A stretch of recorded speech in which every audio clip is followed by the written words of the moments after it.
Hi everyone and welcome back to my channel. For today's video, I have my June and July wrap-up. The only reason I decided to combine these wrap-ups is because I only read 7 books overall throughout those 2 months, and personally when I talk about books and wrap-ups, I like to just talk about as many books as possible. So whenever I only read like 3 books in a month, I figure I'll just roll it over to the next month. So you may have already heard me talk about some of these books if you follow me on TikTok. If you don't, you definitely should. It's at tiny_Hannah. It's always linked in the description box, but I also understand not everybody has or wants TikTok, so I do appreciate everybody that follows me over here as well. So without further ado, let's jump into these 7 books that I read throughout June and July.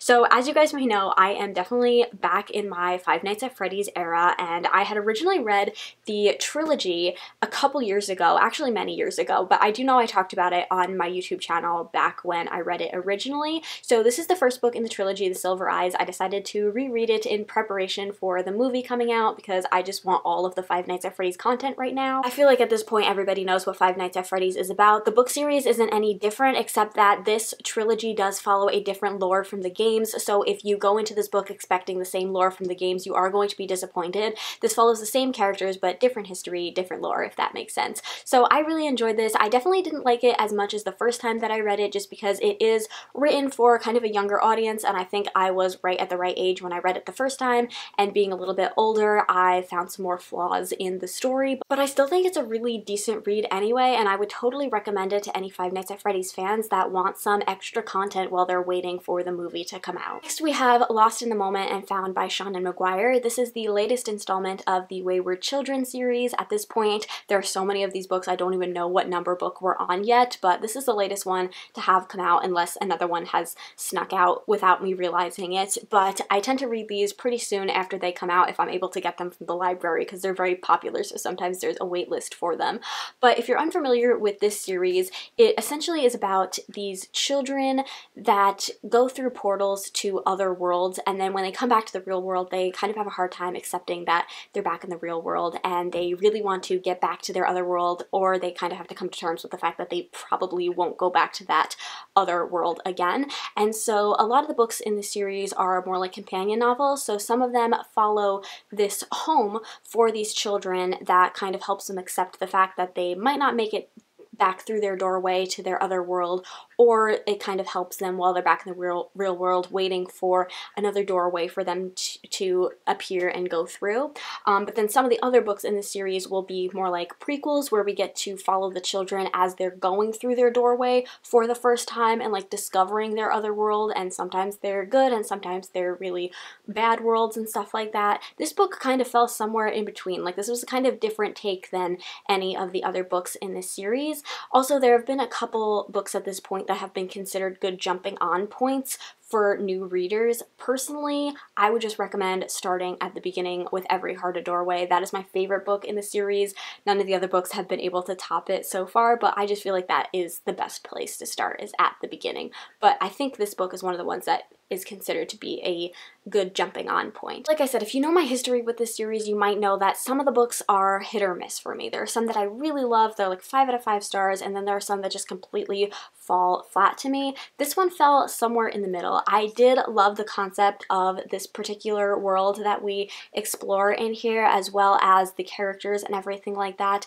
And these books are like so well written that a lot of the times the main problem that I have with these books is that they're just too short, and I just want more of them, which I don't think is a bad thing at all, really. I just want more of the story and more of these characters, and a lot of times I feel like they're just cut short and they're kind of just rushed. So that was my main problem with this book, but otherwise I would recommend this one. I only read one graphic novel over the last 2 months, and that was Lore Olympus Volume 1. I finally got around to picking this up after hearing so many people talk about it. So Lore Olympus is basically a story of the Greek gods, but more specifically following Hades and Persephone, and that was all I really knew about it going into it. Turns out it's actually like a modern sort of remake on it, so they still live in like Olympus, but it's all modernized. So they live in like these like glass houses with all the windows, they have like cell phones, they drive fancy cars, but they still like live in Olympus, if that makes sense. So that was a little bit jarring for me, I'm not gonna lie, just because I didn't know that that's what it was. Now that I like actually look at the cover, I can see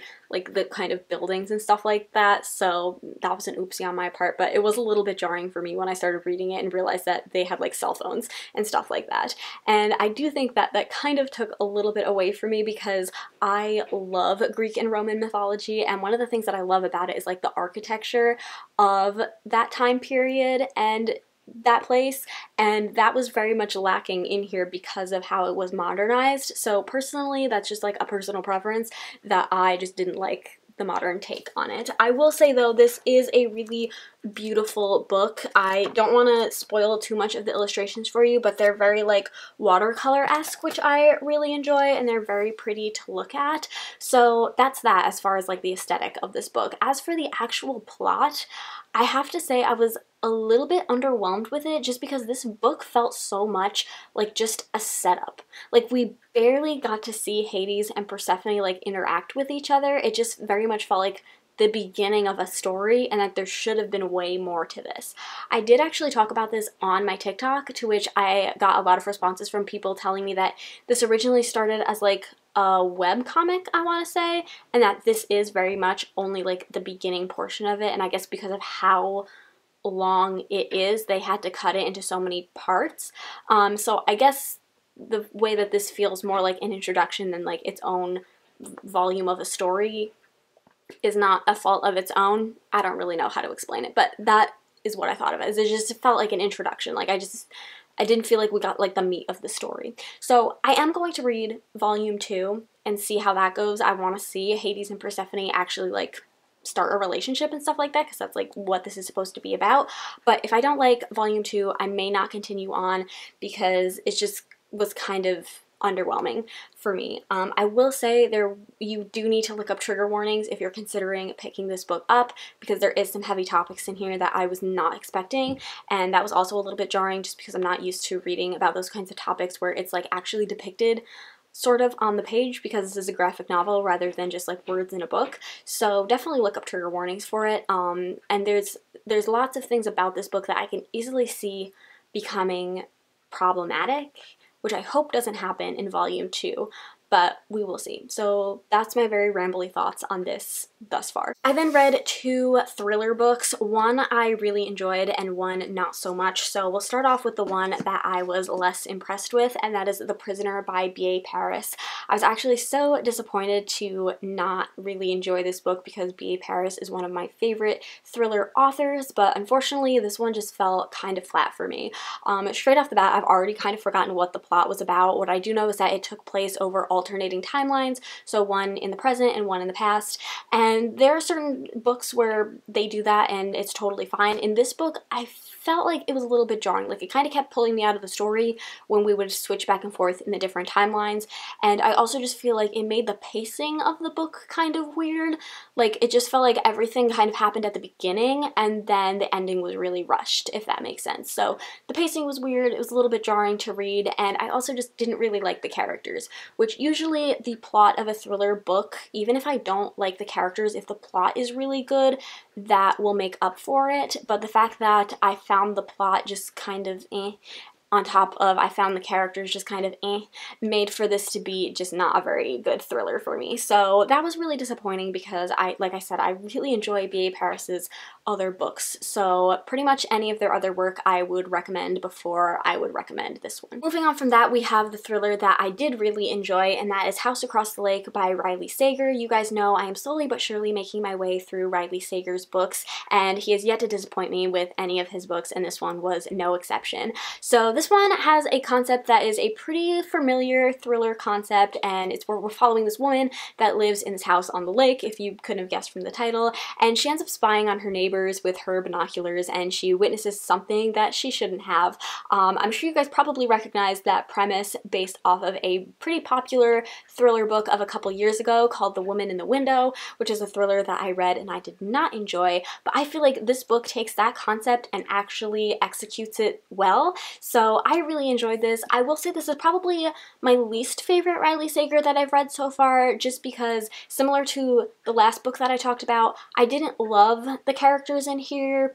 I found them to be kind of dislikable in certain senses, but the plot of the book, like I said, made up for it. So I still ended up really enjoying it, but just as far as all of his other works, this one was probably my least favorite, but it's still a 4-star read and I would still totally recommend it. I only listened to one audiobook in July, and that was Spare by Prince Harry. Kind of a controversial book, so I'm a little bit nervous about talking about it, but I have to say I pretty much really enjoyed it. I mean, it was as good as any other memoir that I've read. It wasn't like exceptionally well written or anything like that, but it was really interesting. It was an interesting life that I've never read about before. I don't think I've ever read a memoir from the perspective of somebody that grew up in royalty. So hearing about that and like growing up in that life and like the protocols and stuff like that, it was really interesting to listen to, as well as I really enjoyed hearing Prince Harry talk about Princess Diana. So I liked that aspect of the story. As far as some of the other points of the story that get into the more controversial things, obviously I'm only hearing his side of the story and I don't have everybody else's side of the story, so it's hard to talk about it in that because none of us really know exactly what happened and who said what and said what to who and was offensive. Like, I wasn't there. So as far as all of that stuff goes, I can't really speak on it because I like to get everybody's side of the story before I pick a side. I don't even really care to pick a side, to be honest with you. Overall, I thought that this was an interesting thing to listen to, and I personally would recommend it just to like hear about what it's like to grow up in that kind of environment. It was very interesting. Then the final book that I read in July is Playground by Erin Beauregard. If you are on Book Talk in any capacity, I'm sure you've probably heard about this book at least once, and in that case you've probably also heard about the infamous page 40, that something so disturbing happens on that page that people are unable to read past it.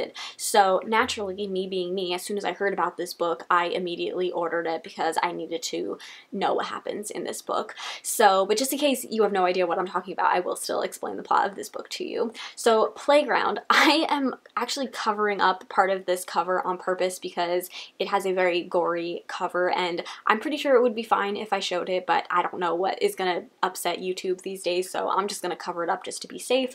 But this is a horror book. More specifically, it is a splatterpunk book. If you don't know what that is, it's basically like a subgenre of horror. You can Google it if you want to know exactly what it means, but it's like the worst of the worst, extreme horror, extremely violent, gory, descriptive, anything like that. So the premise of this book, it's been described as Saw meets Squid Game, but for kids, and I would say that that's a pretty decent comparison.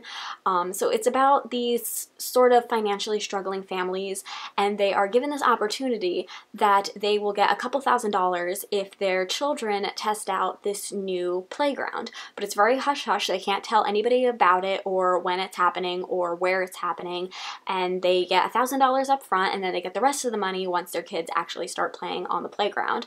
But the twist is that this playground is actually just a bunch of death traps, basically like saw traps, but with children, and the parents are forced to watch. So that is the premise of this book. A lot of the things that people mention on TikTok, like I said, is the infamous page 40, that something so horrible happens on that page that a lot of people stop reading up to that point. So yeah, it's a very intense book. I have to say, as far as like how well this book is written, I thought it was really good. Like, I would give this a solid 4 out of 5 stars. It is one of those books where it's written not just like as a horror book that is meant to like scare you, but it is written to make you uncomfortable. It is written to gross you out, and it does just that. It does what it says that it's going to do. I think that there is a little bit of a misconception with this book that what happens on page 40 has to do with the violence with children, but that is not the case. So what happens on page 40 doesn't have anything to do with the plot of the book. It is extremely gross for other reasons. I do actually talk about it on my TikTok, so if you want to see or hear about, rather not see, you're not going to see that, but hear about what happens on page 40, you can check out my TikTok. But yeah, I think if you are thinking about picking this book up, you really need to do your research and look up the trigger warnings for this book because it is very intense. One of the ways I describe splatterpunk as a subgenre is like, think of the worst horror and then times it by 100 and then take 5 more steps, and it's probably still not as bad as some splatterpunk books will get. Like, it is the worst of the worst extreme horror. And I'm not saying worst as in like they're bad books, I'm just saying it's like books, like I said, to make you uncomfortable, to gross you out. I feel like at this point I'm just rambling on because there's just so many thoughts that I have when it comes to this book, so I think I'm probably going to do a dedicated review video for it, slash kind of like a discussion about if this is a book that you should be picking up and think that you can handle, just because I think a lot of people pick up this book not realizing just what they're getting themselves into. So that's all I'm gonna say for now. Is I personally thought it was well done. I would give it 4 out of 5 stars. I would recommend it to a certain kind of reader because it is very much not for everybody. I would say it's not for most people, but that's all I'm gonna say for now, and I will hopefully do a dedicated review slash discussion for this book sometime in the near future. So yes, those are the 7 books that I read over June and July. I am still kind of horrible at posting on YouTube. I know I posted a video a couple months ago saying that I was going to try and post at least once every 2 weeks, and that has not been happening, so I am sorry about that. I do, however, post on the daily on my TikTok, so I don't mean to keep plugging my TikTok, but like that's just my preferred platform at this point because I just prefer filming short form content, but I'm still gonna have a couple videos every once in a while up on my YouTube channel as well, so hopefully you guys will stick around and subscribe. Give this video a thumbs up if you enjoyed it, and I'll see you in my next one. Bye!